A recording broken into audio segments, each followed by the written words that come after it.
Welcome to the first episode of Evolved Thinking.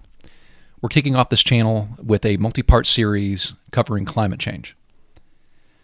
In this episode, James and Matt challenge the common narrative of the rapidly approaching climate apocalypse. First, they acknowledge that climate change is real, the Earth is getting warmer, and that at least some of the warming is probably being driven by the burning of fossil fuels. But from there, they diverge from the common narrative portrayed in the media and academia. They assert that those on the side of climate hysteria never talk about the positive effects global warming has had, and only the bad, which indicates a dogmatic and biased view rather than one based on sound scientific reasoning. They springboard from there to dismantle the widely touted opinion that the science is settled. They assert that not only is climate science far from settled, but claiming that science is settled is antithetical to the philosophy of science based upon the principles of empirical skepticism, which is embedded into the scientific method itself.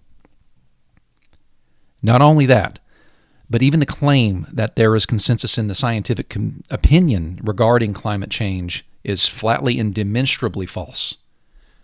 They point to the World Climate Declaration as concrete proof that there is diversity of opinion on climate change amongst scientists. We hope you enjoy this episode of Evolved Thinking. Thank you for joining us, and if you like what we have, subscribe and like for more. This is all wrong. I shouldn't be up here. I should be back in school on the other side of the ocean. Yet you all come to us young people for hope. How dare you? You have stolen my dreams and my childhood with your empty words, and yet I'm one of the lucky ones. People are suffering. People are dying. Entire ecosystems are collapsing. We are in the beginning of a mass extinction, and all you can talk about is money and fairy tales of eternal economic growth. How dare you?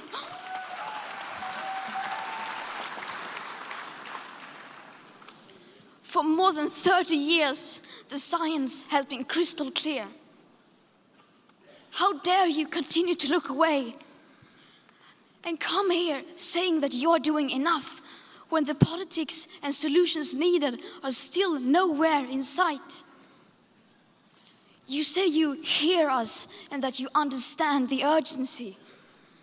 But no matter how sad and angry I am, I do not want to believe that. Because if you really understood the situation and still kept on failing to act, then you would be evil, and that I refuse to believe. Matt, how dare you? How dare you, Matt, not care deeply and not do anything about climate change? That was a speech that Greta Van Thunberg gave, I believe, at the United Nations back in 2019, where she excoriated everybody who is not just absolutely obsessed with the idea of driven climate change and to stop it. But today we're going to talk about climate change, Matt. Today is November 19th, 2023, when we're recording this podcast. So, Matt, there's a few things we want to go over here. Is climate change real? And yes. Yep. We would real. agree that there is climate change. Absolutely. Is the planet getting warmer? I also think the evidence is pretty compelling that, yes, in fact, it is getting warmer. What do you think? Yeah. No doubt it's warming a bit. And is that warming caused by man, or is it what climate scientists call anthropogenic warming? So from the evidence, what I think is the answer here is probably. But we know natural causes of warming are very likely the lion's share of the causes of global warming. Another question that you might ask is global warming bad? You and I talk about it quite, we've talked about it frequently, and there's probably elements that are bad, but there's also, you'll address it, there's elements that are good. All right. And people that are on the side of climate change hysteria, they don't ever acknowledge that there's another side of this coin. Everything's bad, bad, bad, bad. But I think the main thing that we're going to the main point today, Matt, I think that we want to assert, what we're going to assert throughout this podcast is we're going to challenge the idea that climate change science is settled, and that it's settled in the version of it's settled in the to the conclusion that man is rapidly driving the planet warmer, and we are rapidly approaching an apocalypse from climate change. That's primarily, I think, what we're going to focus on today. Yeah. Matt, there's a couple things that I think we're going to do a series on climate change, probably a 4-part series where we will dive a lot more into the science. We will dive into, the politics of it and all that sort of thing. Today, we just really want to establish with the audience that the science is not settled, and there is not unanimity in the scientific world supporting the idea that we are in a crisis, and that the planet is very close to being doomed. I think that one of the first things that I'm going to assert is stating that climate science is settled, which you often hear come out of people's mouths, politicians, activists. Claiming that climate science is settled is not only wrong, but it is an unscientific statement by its very nature. Right? Right. Yeah. Something else I think that I would like people to understand: climate is a complex system. And when I say complex system, Matt, I don't mean in the colloquial sense that climate science is, there's just a lot to it. It's just complex. Complex systems are a study of physics. Complex systems have a lot of features. There are man-made complex systems, and there are complex systems that just exist in the natural world. So an example of a man-made complex system would be the stock market. An example in nature, the best one I can think of, is actually the climate. So ecosystems are, even if you look at an ecosystem at a very local level, highly, highly complex. And it's tough for ecologists, for example, to be able to predict. I mean, there can be some broad predictions, but even at a low level, ecosystems are complex. I'm going to throw in, you mentioned the stock market. Let's take it to a much more complex system. That's economics in general. And no one would say that economics is settled science. At least no one reasonable would ever say that economics is settled science. And I would argue that climate complexity is even more complex by levels of orders of magnitude than is human economic systems. I agree. I agree with you. So, just some things about complex systems. What makes them so complex is there are tons and tons of variables that interact with each other, and there are tons and tons of feedback loops. Part of the problem is it is almost impossible to know all these things in a very complex system, and climate as well. In a later podcast, we will get in more specifically into that. But I want to just reiterate, no serious scientist, no serious physicist would tell you that we have a full understanding or anything approaching it when it comes to complex systems. Actually, I disagree with you there, James. There are people that are serious scientists that are saying that. They're refuting that, they would disagree with us on this idea. They would say it's settled, but there's this incredible bias that's built around climate science that turns good scientists into bad scientists. There are those who have walked away from it and aren't treating it.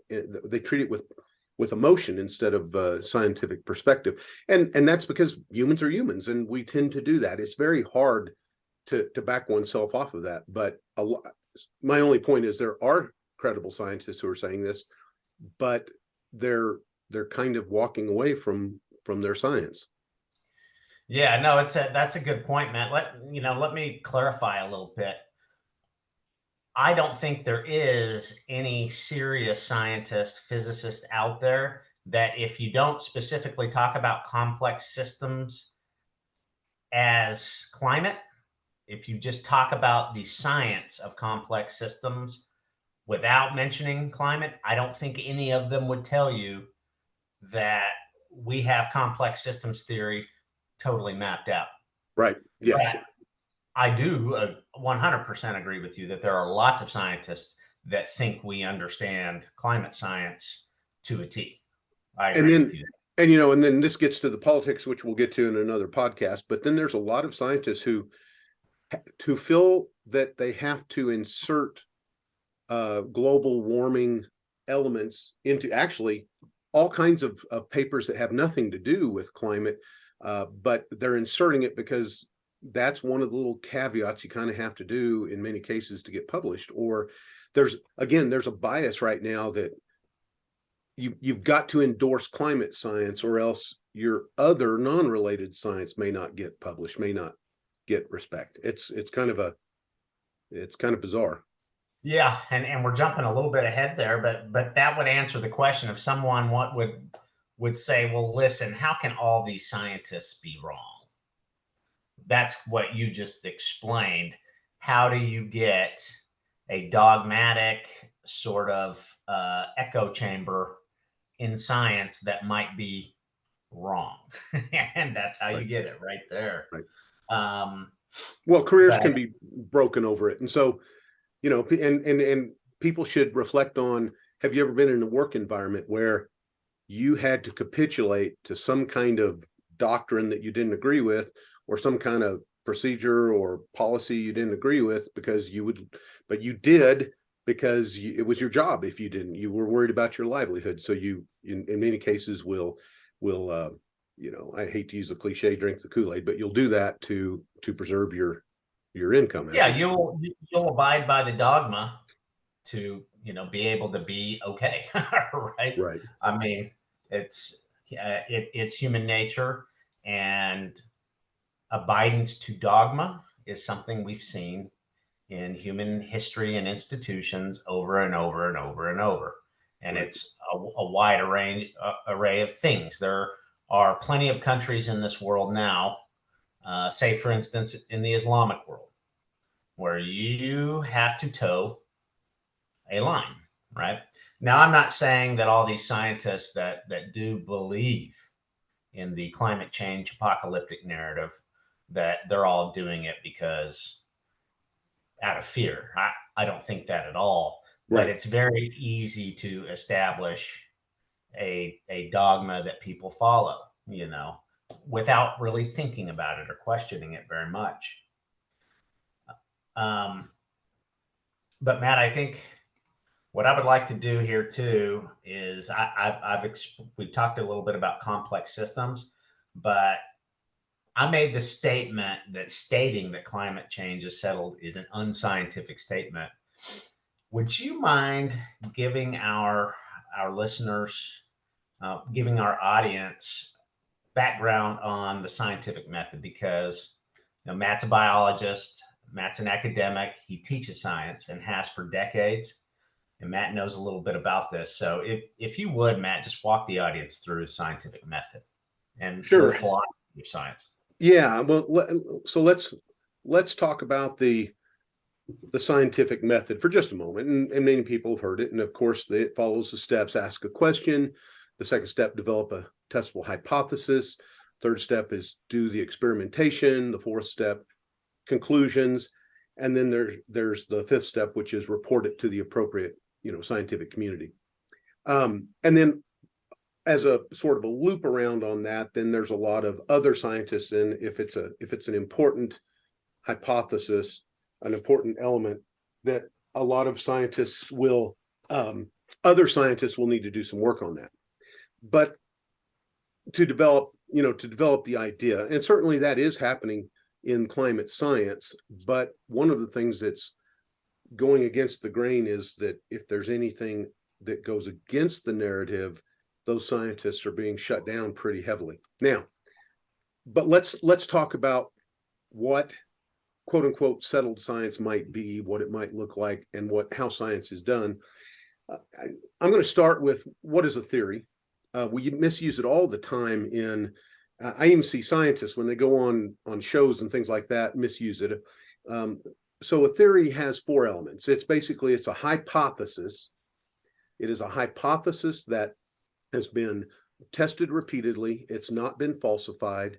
It's come into wide acceptance in the scientific community that deals with that thing, and it is predictive in nature. It has overarching value, but we always recognize that so a theory is a highly accepted hypothesis, but we still in science recognize that it's possible the things that we take absolutely for granted, we've misinterpreted the information, that there's always a possibility that, we could be dead wrong on something. As an example, flat Earth round, the planetary Earth model. Almost everyone recognizes that surely we're in a planetary model circling the sun, but there's still some things out there that we recognize we could be wrong. We could be wrong. And science always recognizes that. In fact, when we do statistical testing, we generate hypotheses that generally look something like this. There is a null hypothesis. There is no difference in these things, or the alternative hypothesis, there is a difference. In other words, the alternative hypothesis is the one that you have two possibilities, basically. This is not, there is no effect, or there is an effect of some particular element. And when we get to the conclusions of what hypotheses we're going to use, we use the terminology, we reject one, and we fail to reject the other. We don't accept it. So we don't reject and accept. We reject and we fail to reject, because we always leave the room in there that we could be wrong. And so simply saying that everything's been understood and one hypothesis is absolutely correct and should not be questioned is unscientific in and of itself. We should be questioning hypotheses, and Newton's physical theories, which turns out they don't work at the quantum level. And so there had to be new physical science to deal with that, even though you and I recognize gravity on the Earth and time in one way. Clearly there's other dimensions to that were not right by Newton, and it took really bright physicists working on these things to get to some of those truths, and we don't have all those settled. And so science is very important, that we understand that we cannot fully accept something. We think it's probably true.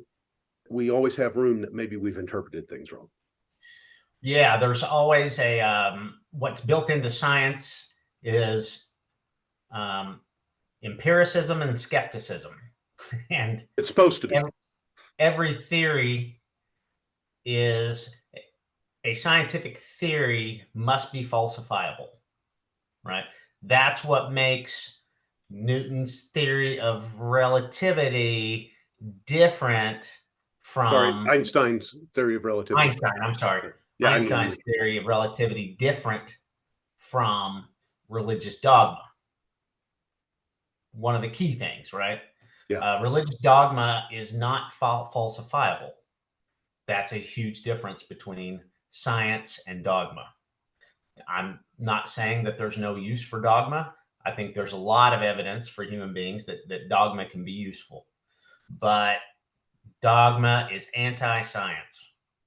And there is a lot of dogma on the climate apocalyptic side of things. A lot of dogma. I think for a lot of people, it has replaced religion. It clearly it has. It's become an element of faith and not an element of science for many. Matt, thank you for walking us through that on scientific method. So I've made a strong assertion. I've made a strong assertion that in the scientific world and the scientific community, there is actually not, what would you call it, Matt? 100% agreement on climate change, and particularly that the science is settled and that we have the right answer. There's just, we don't have the right answer. Okay. And so I made that assertion. So what's my evidence that there's not unanimity on this issue? So on August 13th of this year, a group of about 1,600 scientists and professionals and intellectuals from various fields issued a document called the World Climate Declaration. As of today, 1,841 have signed it. This includes 2 Nobel Prize winning physicists, John Clauser of the United States and Dr. Ivar Giæver from who's Norwegian and an American citizen. Both of these guys won the Nobel Prize. Dr. Clauser in 2023, Dr. Ivar in 1973. And what does it say? Well, it's a very simple document. And so I'm just going to go through, their points. The first point, they state, there is no climate emergency. A global network of over 1,800 scientists and professionals has prepared this urgent message. Climate science should be less political, while climate policy should be more scientific. Scientists should openly address uncertainties and exaggerations in their predictions of global warming, while politicians should dispassionately count the real costs as well as the imagined benefits of their policy measures. That's to kick it off, Matt, and then I'm gonna just read off these high-level points, and you jump in at any time you want to. Natural as well as anthropogenic factors cause warming. The geological archive reveals the Earth's climate has varied as long as the planet has existed, with natural cold and warm phases. The Little Ice Age ended as recently as 1850. Therefore, it is no surprise that we now are experiencing a period of warming. And Matt, that touches on something that's always been near and dear to your heart. You think people don't worry enough about going into an ice age and don't appreciate how much pleasant a place it is for human beings in the Northern Hemisphere since we've come out of the Little Ice Age. Well, and the last glacial period,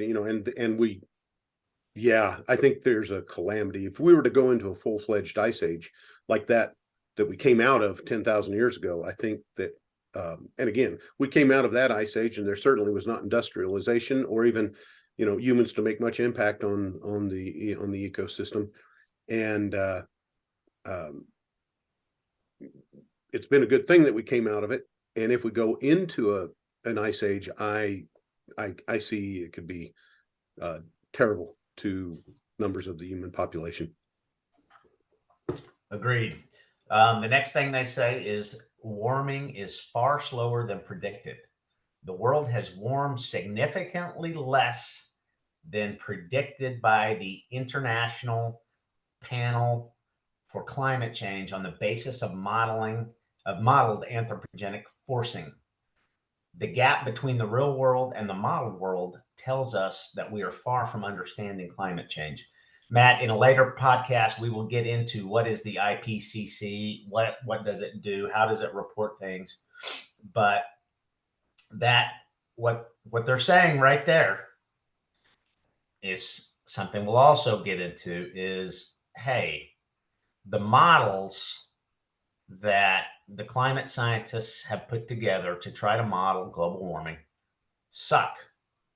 And based on the models that they've released in the past, the planet is warming actually much slower than is predicted by the models.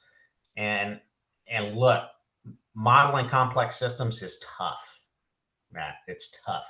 It's like it's very similar to trying to model what stock market prices are going to be in the future. It's very, very, very hard. And there's a lot of reasons for that.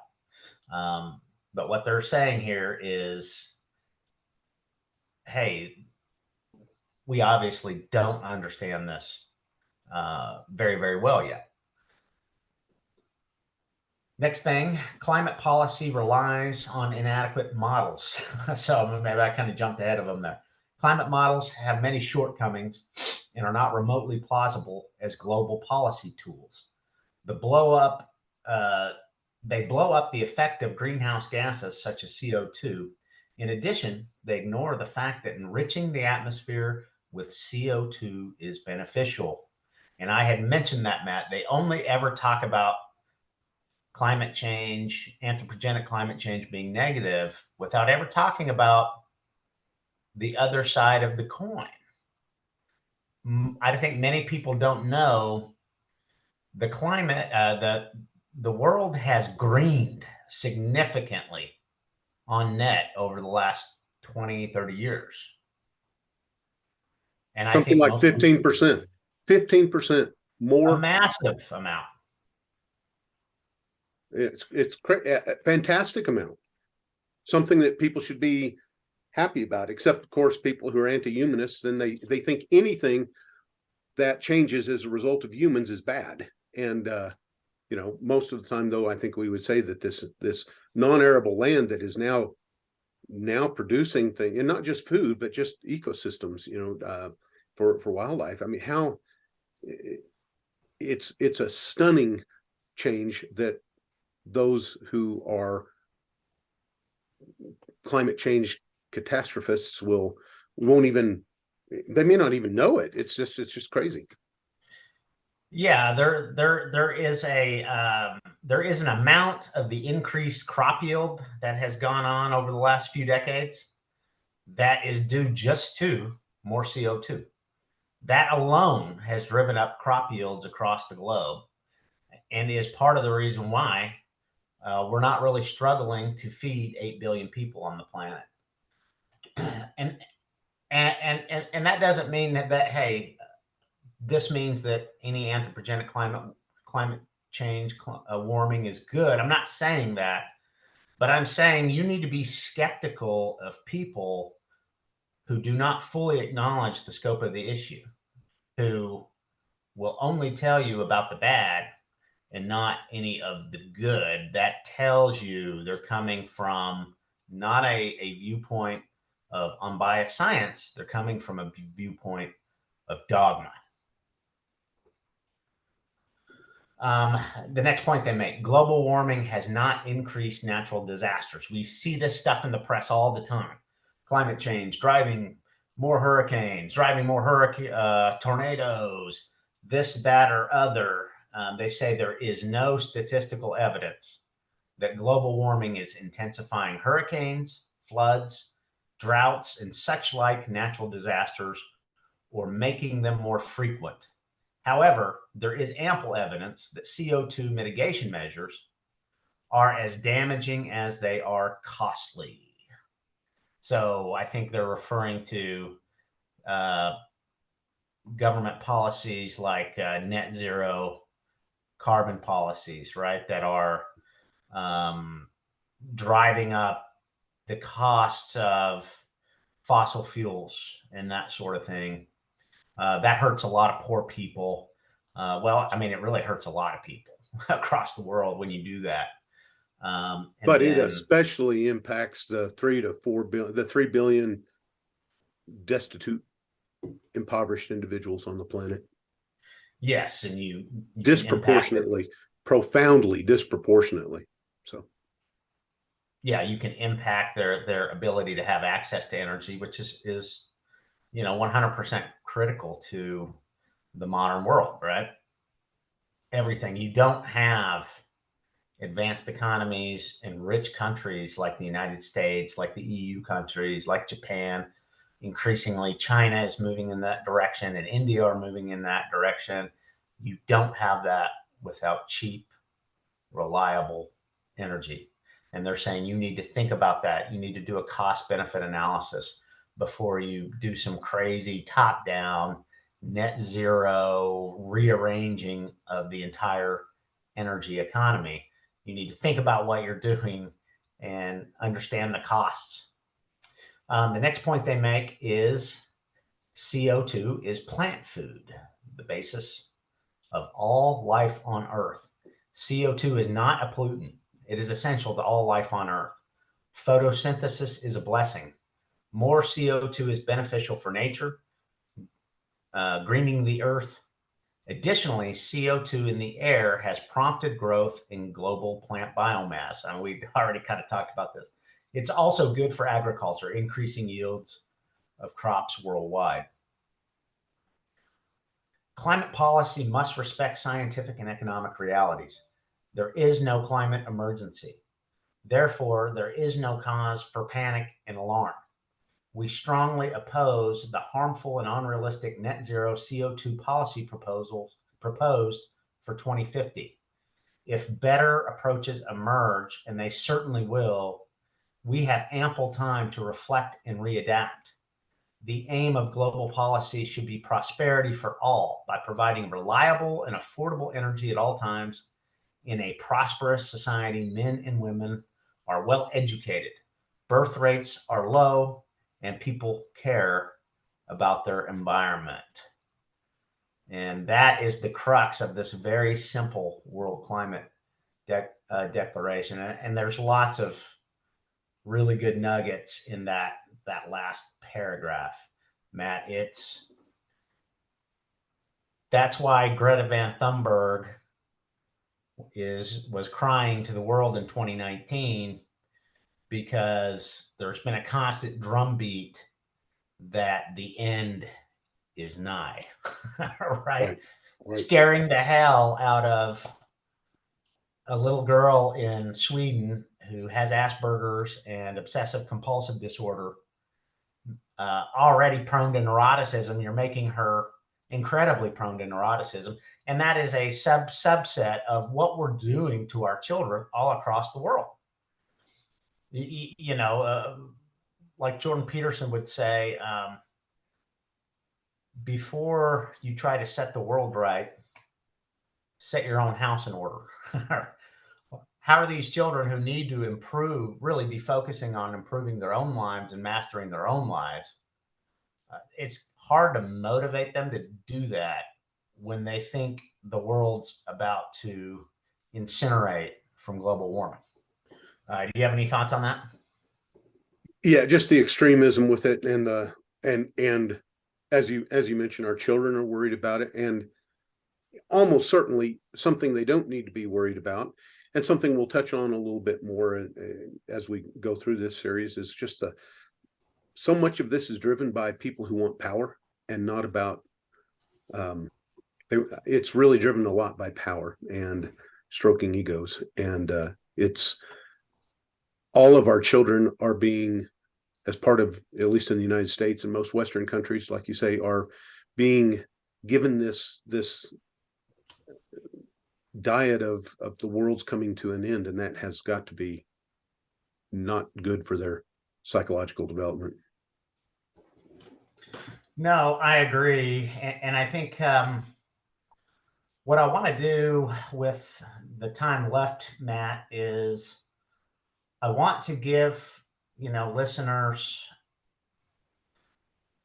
who do lean towards, believing that there's a climate crisis. I want to give them some evidence or some reason to be skeptical of the narrative. So I'm going to read a little bit from a very good book on this subject called Unsettled by Dr. Stephen Koonin. Dr. Koonin is a climate expert. He's served in the Obama administration and was the lead man for climate change related issues and energy related issues. He has participated in the IPCC reports. He also is one of the early developers of computer modeling that climate scientists use to try to model the climate. He knows what he's talking about. He is concerned about anthropogenic global warming. He cares a lot about the planet. He does think that we are contributing to the warmth of the planet, of the warming of the planet.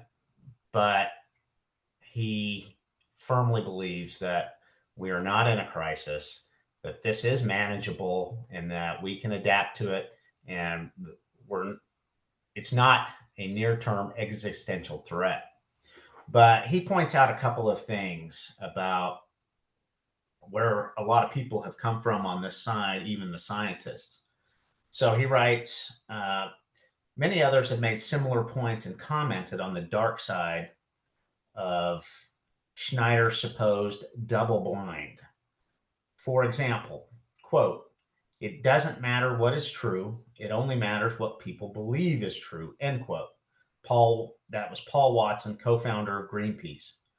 Quote, "We've got to ride this global warming issue.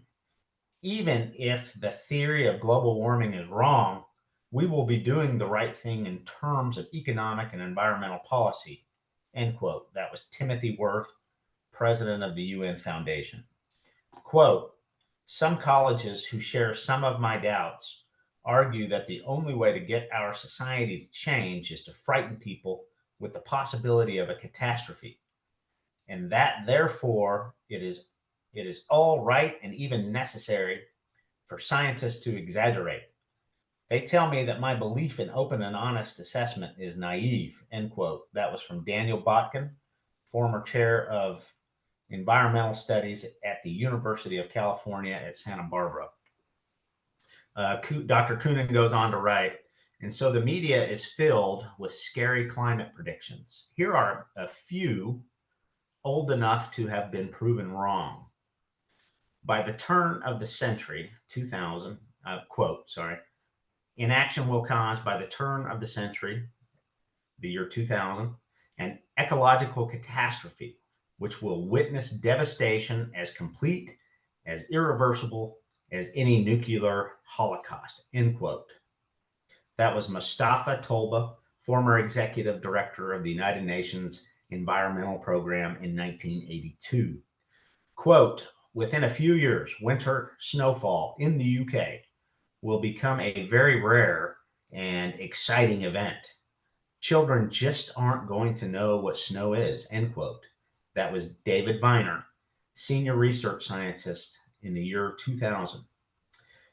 Quote, "European cities will be plunged beneath rising seas as Britain is plunged into a Siberian climate by 2020.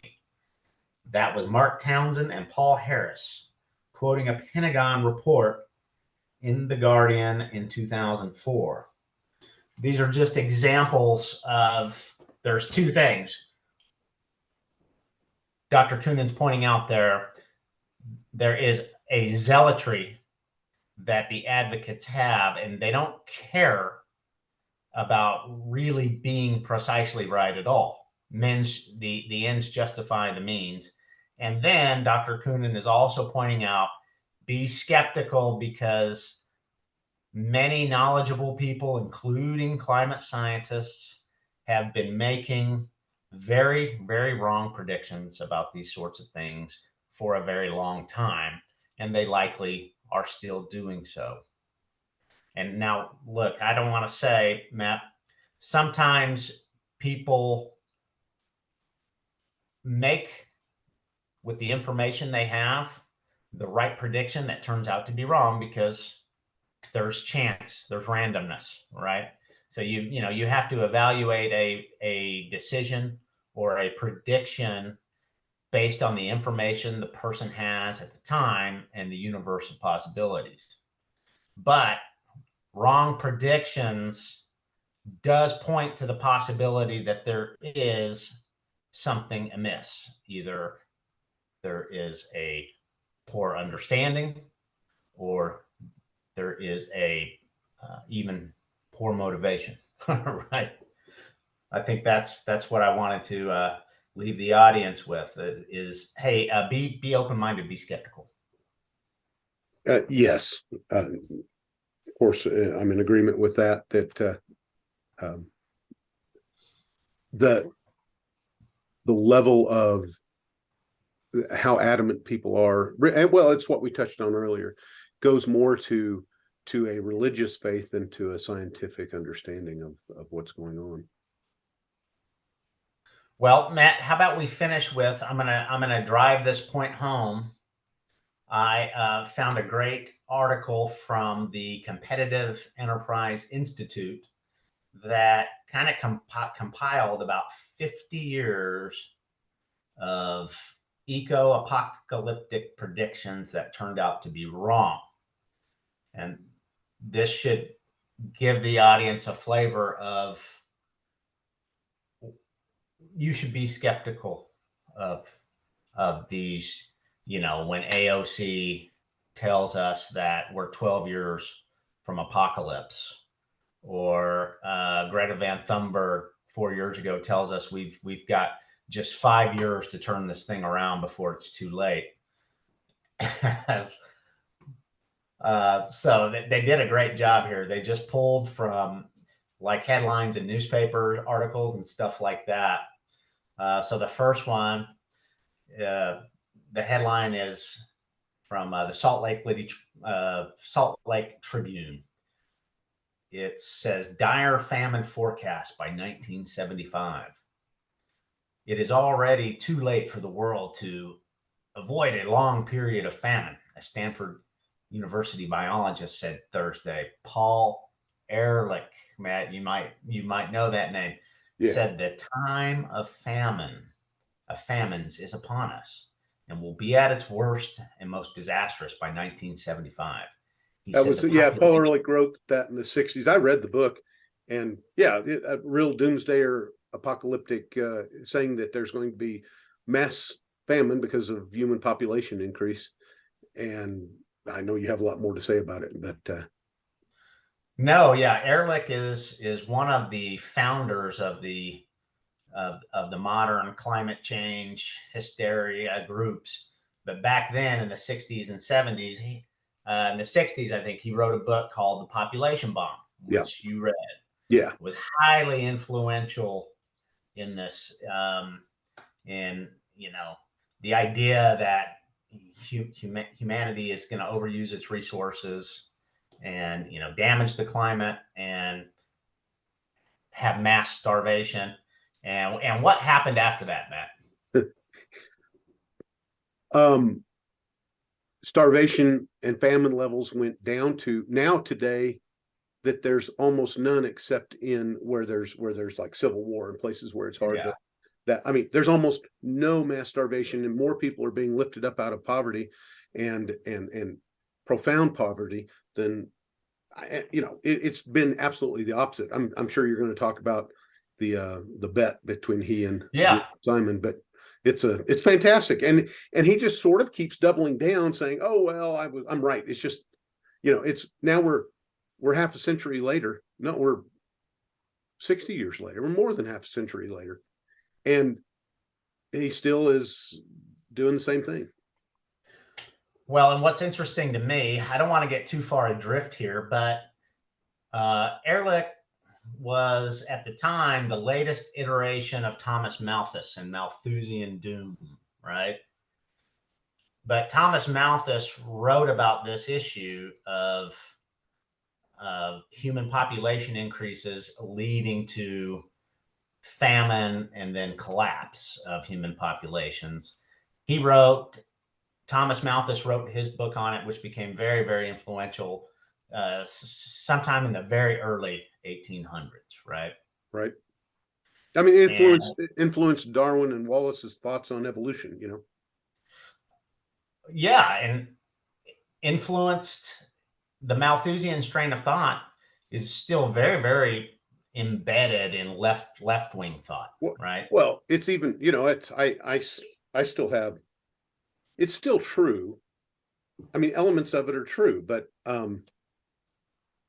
and I still go there frequently, so to speak, but it isn't, it doesn't work the same way with humans, because I mean, all it means is populations go up, they overuse their resources, and then they plummet.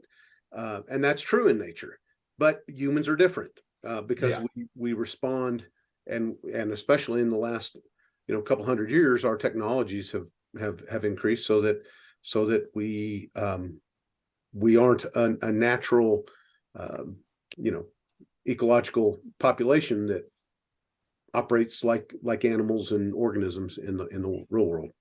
Yeah, it's very similar to a predator-prey population model, right? Where you take a prey animal and a predator animal, you know, obviously a predator that feeds heavily on that animal, like, say, I don't know, maybe an owl and a rabbit in an ecosystem, right?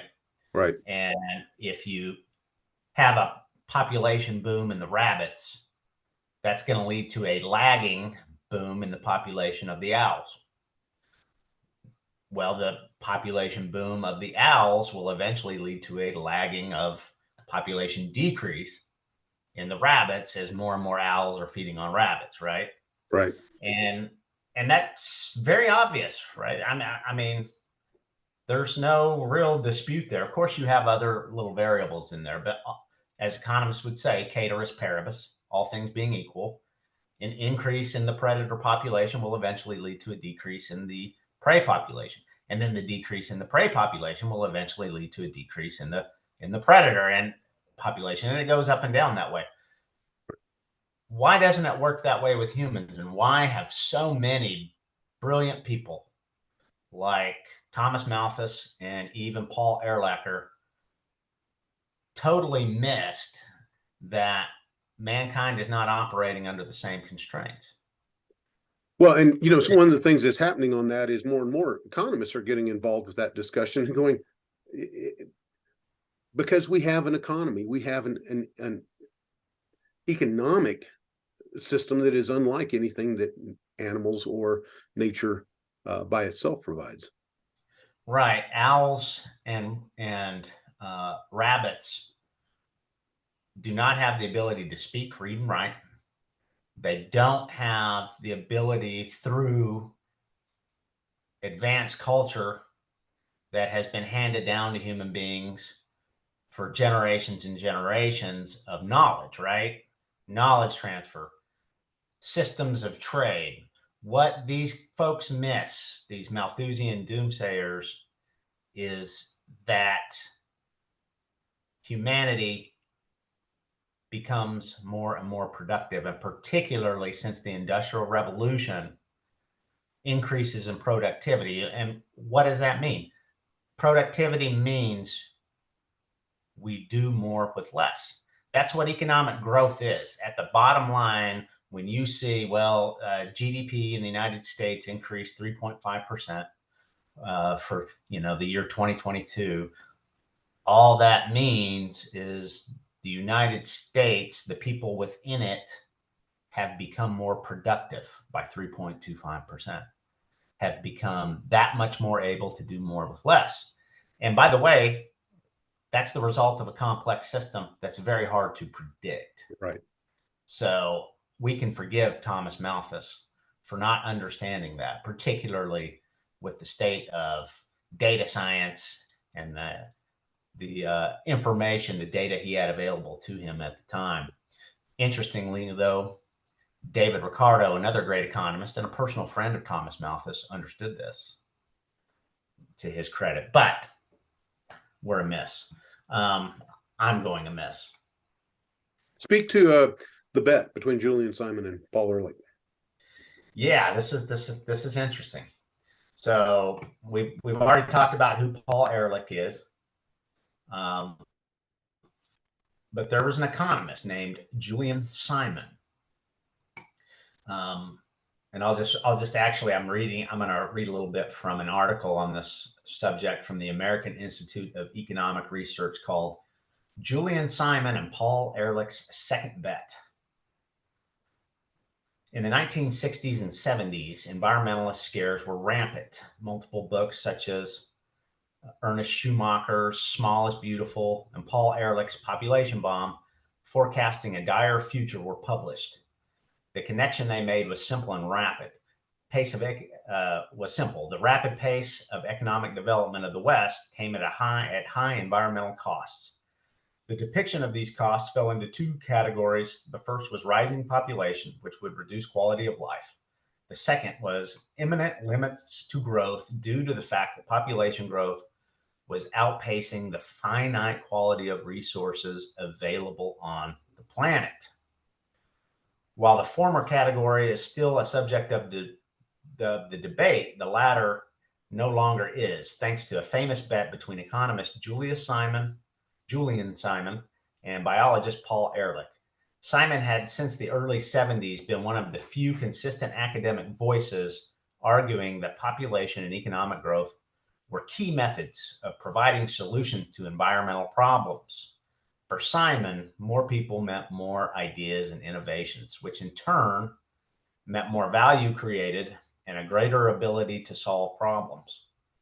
To make his case, Simon published an article in Social Science Quarterly that taunted Paul Ehrlich, the main proponent of imminent doom, into taking a bet on their respective views. If population growth was outpacing the finite quality of resources, the prices of key resources should be rising. If prices increased, then Ehrlich would be vindicated. If not, Simon would be. Ehrlich chose 5 resource prices and bet on their trends over a decade. Simon won the debate as all 5 commodities, copper, chromium, nickel, tin, and tungsten, declined in the wager period of 1980 to 1990 in real terms. So that was the bet right there. And what people got to realize, Simon let Ehrlich pick them. He let Ehrlich pick the commodity. He was so confident that increased productivity would lead to these prices, and in real terms, and adjusting for inflation, this basket of commodities would decrease, not increase. He was so confident, he didn't even need to know what they were. Right. You pick them. You pick them, Ehrlich. I don't care what they are.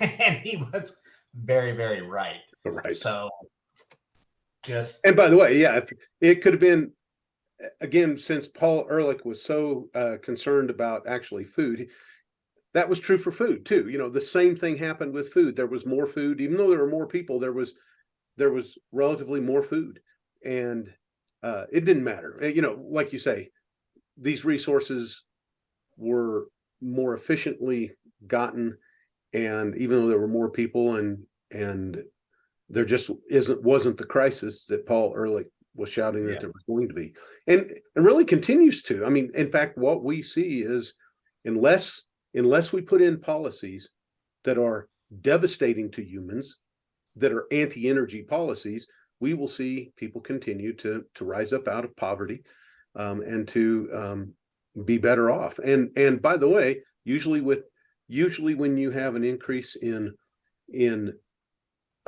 income, GDP, things like that, people start becoming more ecological in more environmental in nature. And so, Yeah. it's. Yes. The And we'll get United into States is a much cleaner place environmentally than Somalia because we are richer. But I think, Matt, this is a great way to wrap this up. And to the audience, look, I don't expect you to take my word for it. Matt and I are going to lay out a strong case over several podcasts. I just want to reiterate, be skeptical. This science is not settled. There is not uniformed agreement, even amongst scientists, that anthropogenic warming is a crisis, and we're very close to a tipping point where it's going to be a sort of apocalyptic doom. There is strong disagreement on that. And people who say otherwise are either ignorant or they are lying to you. And to Matt, to your last point, that's the big thing that the authors and signers of the World Climate Declaration are saying is we have a profound ability to adapt to climate change. We've been doing it as a species since we've been around. We are a sub-Saharan African naked ape who figured out how to live in Greenland, who figured out how to live in the Arctic, who figured out how to live, in places like northern Norway and Sweden. We're very good at it. And in fact, Arizona, right? In deserts, we've figured out how to adapt to every climate on the earth, essentially. And it's a lot easier for us to do that now because we know a lot and we're rich.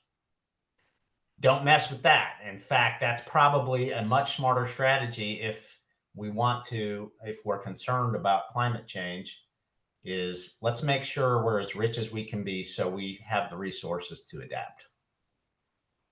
Right. And with that, I think that's all I wanted to say, Matt, on the subject. What do you got? I think that concludes it nicely. Neither one of us think that global warming is nothing or that climate change is not nothing, but it has its place, and it is not the end of the world in the next few years. Climate change will not end the world in the next few years. Yeah, and may not ever. Right.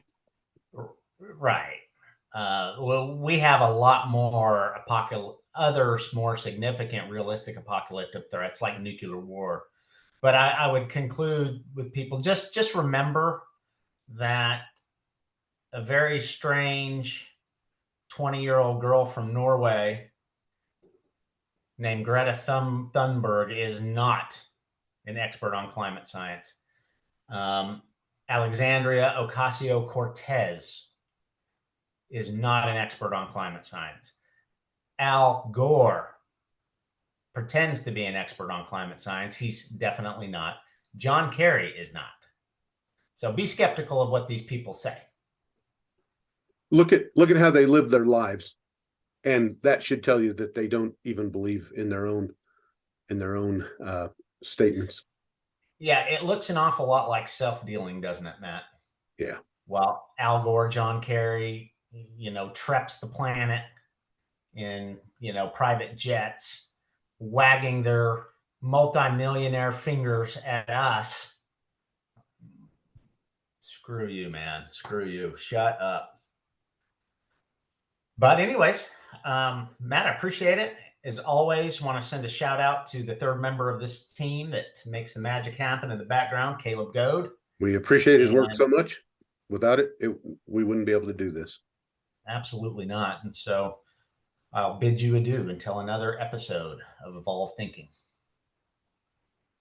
Till next time, James.